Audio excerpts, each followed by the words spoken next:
rezeki itu kan udah ditakar, nggak bakalan tertukar, dan tugas kita hanya ikhtiar gitu. Karena memang itu sudah dituliskan di Lauh Mahfuz, dan tugas kita tuh hanya menjemput rezeki gitu. Kalau memang rezeki itu sudah ditetapkan, nggak bakalan tertukar dan nggak apalagi dicaplok oleh AI gitu, otomatis kita juga harus mengupgrade diri kita dong, ya nggak?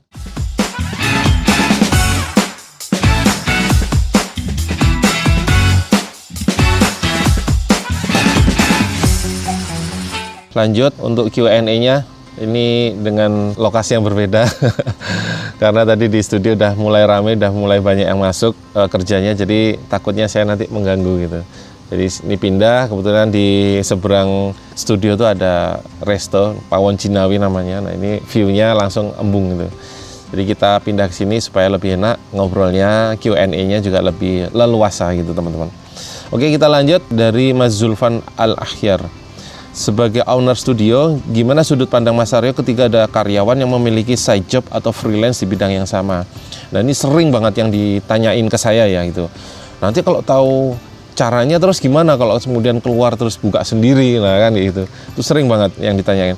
Nah bagi kami itu malah nggak apa-apa gitu. Jadi justru di Slab sama Letterhand itu tuh banyak yang mereka punya side job sendiri, atau mereka jualan digital item sendiri, font gitu dan lain sebagainya, tapi mereka tetap masih loyal loh kerja di kami gitu ya, istilahnya kerja bareng tim kami gitu. Itu cukup menarik sih fenomena ini, karena ternyata loyalitas itu nggak serta-merta luntur hanya karena istilahnya materi ya gitu loh. Begitu mereka dapat yang lebih itu di luar, misalkan ya ada di Slab itu ada yang punya side job di Fiverr gitu. Fiverr-nya ramai gitu loh, bahkan sampai bisa beli tanah, bangun rumah kayak gitu. Tapi menariknya dia masih tetap kerja bareng kami gitu loh. Karena menurut saya tanya ya, istilahnya analisanya ya, dan saya pernah nanya juga, menurut mereka ya tetap nggak apa-apa kerja di Slab, karena pertama itu mereka masih tetap bisa dapat gaji bulanan ya, yang mana mereka tuh aman lah ya, safe setiap bulannya tuh. Karena ada orang-orang tipikal yang memang dia itu tipikal pekerja di mana ya dia datang, ada brief, dia kerjain terus pulang gitu loh. Nggak siap dengan kemungkinan bahwa dia itu nggak dapat income sama sekali dalam sebulan. Makanya dengan gaji bulanan dia save untuk operasional bulanan.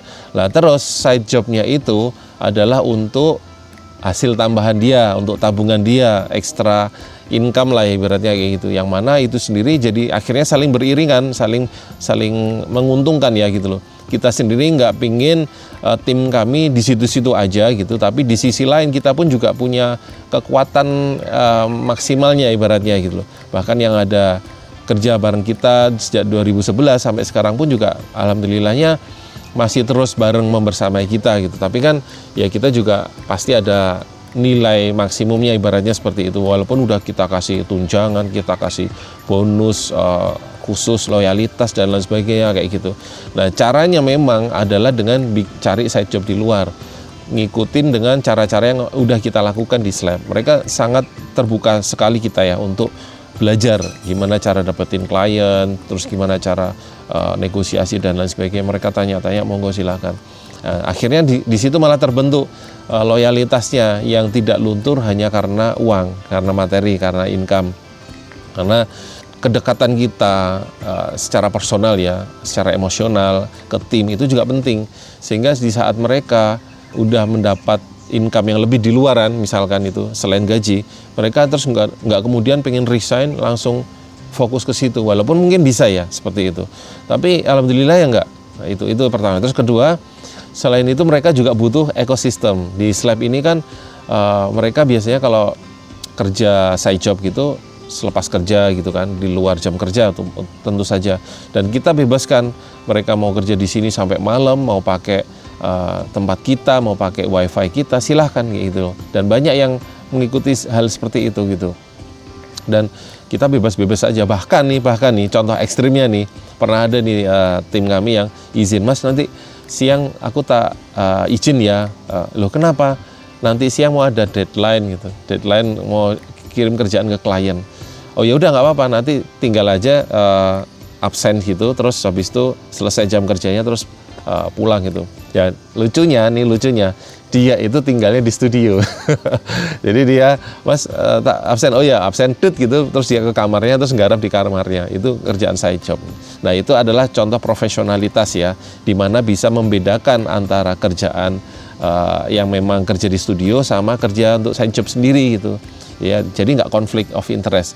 Bukan yang kemudian istilahnya di jam kerja terus dia sembunyi-sembunyi terus ngerjain kerjaannya sendiri kayak gitu. Nah itu kan otomatis nggak fair kalau kayak gitu ya kan. Dia di jam kerja juga udah dapat bayaran, ibaratnya kan kita membeli jam mereka gitu loh, membeli jam mereka saat mereka kerja di studio. Kalau misalkan di saat di studio aja double job gitu dengan side jobnya mereka, itu kan nggak fair. Mereka bisa dapat 2 job, dari slab juga, 2 income ya, dari slab juga, dari jobnya mereka juga gitu. Makanya kita kasih batasan yang tegas, yang penting nggak konflik kayak gitu. Alhamdulillah lancar, dan sampai sekarang pun banyak yang terus bertahan sama kami. Dan kalau mau ditanya turnovernya tuh banyak nggak sih, cepat nggak sih gitu. Turnover itu ini ya istilahnya tuh ada tim yang ngelamar terus apply kerja sama kita terus habis itu resign ya. Itu paling cepat itu kalau nggak salah antara 2 atau 3 tahun ya. Itu pun dengan alasan pengen mencari challenge yang lebih daripada di Slab, daripada di Jogja kayak gitu. Pengen kerja di luar, ada yang mungkin kerja di Bali gitu kan, ada yang di Jakarta ataupun pengen buka studio sendiri, silahkan gitu loh. Yang penting pamitnya baik-baik, malah kita support kayak gitu, malah nanti hubungannya baik. Dan pikir-pikir kalau misalkan kayak gitu pun kita nggak usah terus kemudian apa ya kayak merasa nggak ikhlas. Wah enak dia udah dapat ilmunya terus keluar buka sendiri, jalan sendiri. Loh ya nggak apa-apa juga, itu kan jadi amal jariah kita ya kan. Setiap apa ya dolar yang dia dapat, setiap income yang dia dapat itu pun juga mengalir amal jariah kita kan, berdasarkan ilmu bermanfaat yang dia dapat dan dia pakai dan dia praktekkan, dan dia akhirnya bisa mencari nafkah dari situ. Jadi nggak masalah juga gitu loh ya, malah kita beruntung gitu, kita dapat aliran pahala amal jariahnya gitu. Syukur-syukur orang tersebut malah buka lapangan pekerjaan, buka studio, makin sukses dan beranak pinak dan lain sebagainya kayak gitu. Jadi nggak perlu terlalu apa ya, terlalu picik ya kalau ngomong kasar ya gitu. Malah nggak apa-apa teman-teman. Jadi ikhlaskan aja, misalkan ada yang mau kayak gitu silahkan. Toh yang namanya kita ngetim bikin studio itu tuh lumrah kok kayak gitu, udah nature-nya kayak gitu ya. Ada orang datang dan pergi, ganti-ganti tim, ganti-ganti orang, personel, itu udah biasa sih. Kita buka rekrutmen, orang baru datang terus apply ke kita, udah habis itu dia resign terus ganti lagi, itu udah biasa kayak gitu. Jadi nggak perlu khawatir, nggak perlu kaget. Yang penting kita membina apa ya hubungan emosionalnya tadi, nggak hanya soal kerjaan aja tapi juga memanusiakan tim tersebut gitu. Kita juga ya bercanda-bercandain gitu, terus terkadang kita juga tanya hal-hal yang lebih personal, misalkan gimana kabar orang tua, gimana keluarga dan lain sebagainya kayak gitu. Jadi ada satu sesi khusus gitu, kita ngomong deep talk ya gitu, one on one kayak gitu, supaya dia juga keluar. Pernah tuh ada yang tim yang kayak gitu, terus dia istilahnya mencurhatkan ya kondisi rumah seperti apa, keluarga seperti apa, sampai akhirnya terharu, sampai nangis dan lain sebagainya. Nah itu penting itu, kita sebagai leader ya di sini di studio, di apa kita ngelit tim kita itu juga kita harus bisa mengayomi mereka, nggak hanya sekedar kerja yuk kerja gitu ya, kayak mirip seseorang ya kerja gitu. Jadi kita juga harus apa memanusiakan mereka pun juga istilahnya tuh kerja pun juga nggak hanya sekedar dipaksa atau tuntutan, tapi mereka dengan sukarela gitu, dan nggak ada beban di situ. Jadi kita di sini membentuk kayak sebuah keluarga gitu di studio gitu. Jadi kita lebih enak, lebih enjoy dalam bekerja dalam sehari-hari. Dan kita pun juga sangat menerapkan sistem yang sangat fleksibel ya.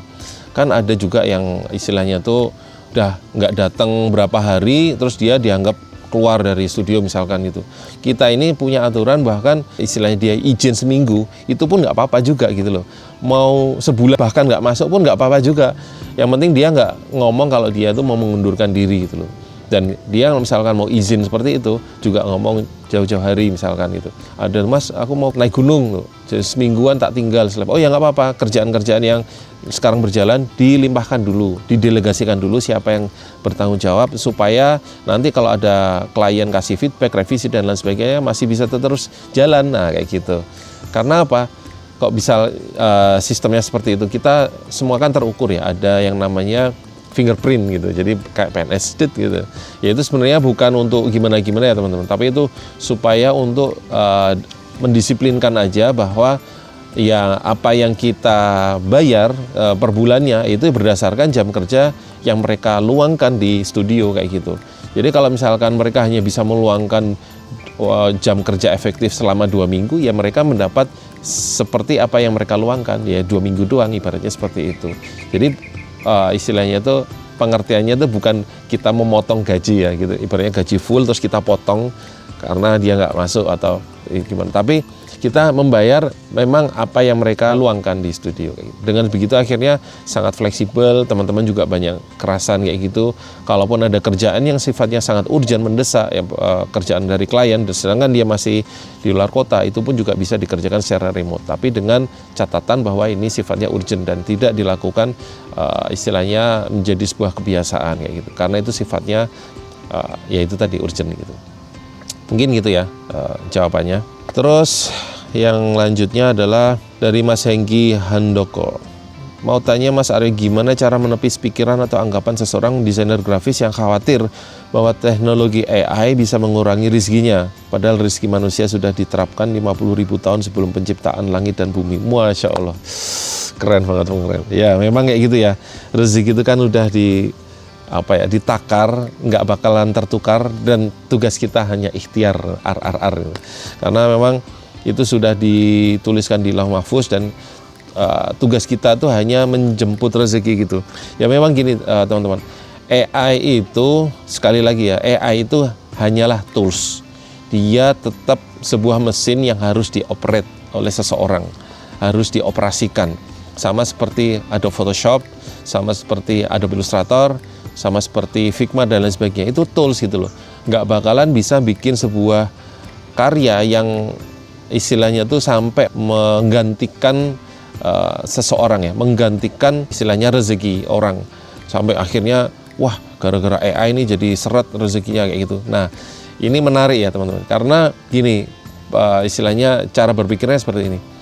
Kalau memang rezeki itu sudah ditetapkan, nggak bakalan tertukar dan nggak apalagi dicaplok oleh AI gitu, otomatis kita juga harus mengupgrade diri kita dong, ya nggak? Yang misalkan awalnya kita sendiri seorang ilustrator, kita udah biasa membuat ilustrasi-ilustrasi yang berdasarkan pesanan klien. Semenjak adanya AI, klien itu jadi nggak pesan ke kita gitu, karena dengan adanya AI, dia sendiri juga akhirnya ngapain bayar mahal-mahal, udah ada AI kok, nah, kayak gitu ya. Contohnya seperti itu. Tapi teman-teman tahu nggak, dari AI sendiri itu muncul yang namanya profesi AI prompter. AI prompter itu adalah seseorang yang berprofesi mengoperasikan AI berdasarkan pesanan si klien.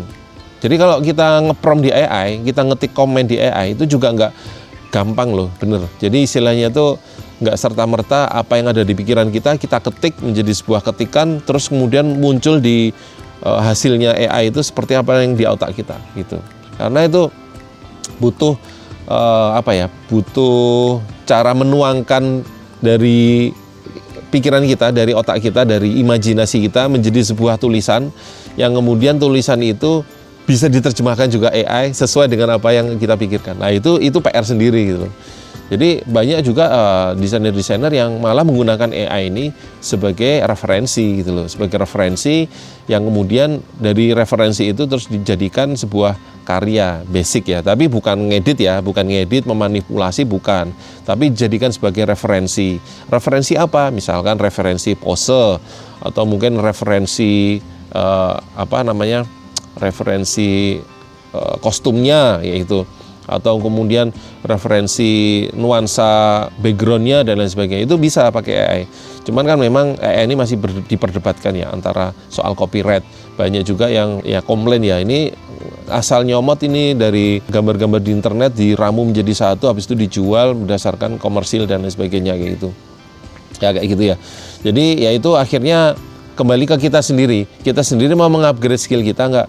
Dan asal teman-teman tahu, AI sendiri itu belum bisa memberikan sentuhan personal kita sebagai manusia ya. Sentuhan personal itu akan tetap kerasa di sebuah karya kita. Apalagi kalau karya kita sendiri punya ciri khas ya. Ciri khas dengan gaya stylenya seperti apa kayak gitu tuh, itu nggak bisa diduplikasi sama AI. Walaupun AI bisa bikin karya yang keren, bagus, tapi sekarang ini udah banyak yang tahu ini AI ini mesti kayak gitu. Kan kemarin sempat kan ada heboh itu sebuah film bikin poster film pakai AI, langsung ketahuan wah ini AI ini. Itu kupingnya bisa geser misalkan, tuh jarinya nggak lengkap, nah, itu langsung bisa kedetek. Kemarin juga sempat ada ilustrasi gitu mau ngomong nanti rada bahaya, ilustrasinya Pak Jokowi pas waktu Lebaran kalau nggak salah, silaturahmi, itu juga wah rame padat gitu. Tapi di situ ada detail-detail yang akhirnya bisa ketahuan kalau itu AI. Wah ini AI ini bolanya kok terbang dan lain sebagainya gitu. Pada akhirnya kan kayak gitu. Hasil karya AI itu tetap nggak bisa disamain dengan hasil karya orang kayak gitu. Ya itu yang perlu kita ketahui ya. Terus kemudian masalah rezeki. Nah ini cukup menarik teman-teman. Kalau kita memahami konsep rezeki yang saya tahu, yang saya belajar dari guru-guru saya, dari ustadz-ustadz saya, itu rezeki itu kan adalah berupa pemberian, ya nggak? Allah itu yang memberi kita rezeki itu. Jadi bukan karena kita pintar, bukan karena kita pandai, jago desain, jago gambar dan lain sebagainya, sehingga atas kuasa kehebatan kita terus kita dapat duit, ya nggak? Itu benar-benar murni pemberian loh. Kan rezeki itu kan arti katanya kan rozako ya, pemberian gitu loh. Jadi di saat kita memaknai bahwa itu tuh dikasih, ya kita nggak akan apa ya istilahnya itu, nggak akan marah, nggak akan sedih atau kecewa di saat rezeki itu udah nggak ada lagi, karena itu kan cuma dikasih. Beda kalau kita memahami bahwa rezeki itu adalah sesuatu yang kita dapatkan. Misal ada orang yang ngasih kita duit gitu kan, duit misalkan duitnya istilahnya 100.000 lah ya misalkan kayak gitu. Habis itu tahu-tahu kececer gitu, mana duitnya tadi ya. Terus habis itu mungkin kita saat itu kecewa dan lain sebagainya, tapi ya udahlah, orang cuma dikasih ini gitu kan. Tapi beda sama halnya yang misalkan dari seorang pengamen, wah dia berusaha mati-matian dapat uang sampai akhirnya 100.000, dia merasa itu hasil kerja keringatnya dia gitu. Tiba-tiba hilang, wah itu kan mesti merasa sangat kehilangan ya, merasa sangat kehilangan uang tersebut. Nah itu kan kita bisa melihat bagaimana kita dalam menyikapi hal tersebut. Kalau kita menyikapi bahwa rezeki itu pemberian, ya memang ya udah, kalau emang udah selesai rezekinya udah gitu loh. Sama halnya misalkan katakanlah kita ilustrator, habis itu kerjaan kita udah mulai menipis, ternyata karena banyak klien-klien kita yang beralih ke AI. Ya kita cari potensi-potensi lain atau klien-klien lain yang masih mau pakai jasa desain ilustrasi yang memang pakai sentuhan manusia gitu loh, bukan sentuhan AI. Dan saya yakin banyak banget, masih banyak banget yang kayak gitu. Jadi nggak perlu kemudian kita marah-marah, wah AI ini harus kita boikot. Nggak, teman-teman, kita harus adaptif. Namanya perkembangan zaman itu ya kayak gitu, kita nggak bisa menolak. Dulu kan sempat ada tuh yang boikot AI sampai ada sekelompok desainer itu sampai protes dengan yang namanya AI. Ya AI itu teknologi kok, nggak bakalan bisa kita hentikan ya gitu, karena itu akan terus jalan gitu. Ya sama kayak ojek pangkalan sama ojek online. Pada akhirnya kan banyak akhirnya yang beralih dari pangkalan jadi ojek online juga, karena yang namanya teknologi itu nggak bisa kita bendung. Sekarang tinggal gimana caranya teman-teman mengupgrade skill teman-teman sendiri, yang pekerjaan-pekerjaan yang bisa dilakukan oleh AI, jadikanlah itu sebuah pekerjaan yang sekarang nggak bisa dilakukan oleh AI. Misalkan nih, kalau dulu profesi menghilangkan background itu ada, menghilangkan background ya, jadi nge-crop gitu. Wah, nge-crop background itu sebuah pencapaian keren tuh, apalagi kalau rambutnya tuh bisa tercrop dengan sempurna itu. Ada serabut-serabut rambutnya tuh bisa rapi dan lain sebagainya. Tapi sekarang dengan satu klik aja itu bisa hilang semua, bisa transparan dengan adanya AI. Itu kan AI juga itu.